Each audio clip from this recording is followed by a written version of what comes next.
So for today's video mga kapangga, update na naman ako ni Otak Mini Vlog. So maglalakat-lakat na liwat ako didiha, bye-bye.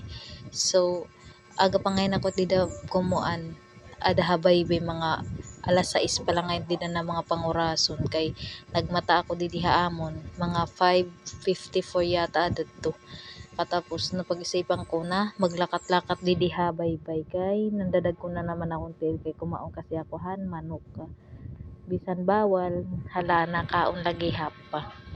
So ito dida sige na itong taklakat-lakat magbabalik-balik lakat dida may ada na ngayon itong sirak bida kay na kuan na ngayon didaan kuan sirak. So mag-aalas 7 ada iton or alas 6 pasado naglalakat-lakat na ngayon ako dida di ko ini-speak na tao ba kay anak maram la kasi to hubas sad to kay nakita nga ni ako't bye-bye danay hubas tapos yan na naglakat-lakat aka taob na ngayon kasi may makuha na ngayon tidaan sira ngayon tugtog na lang ngayon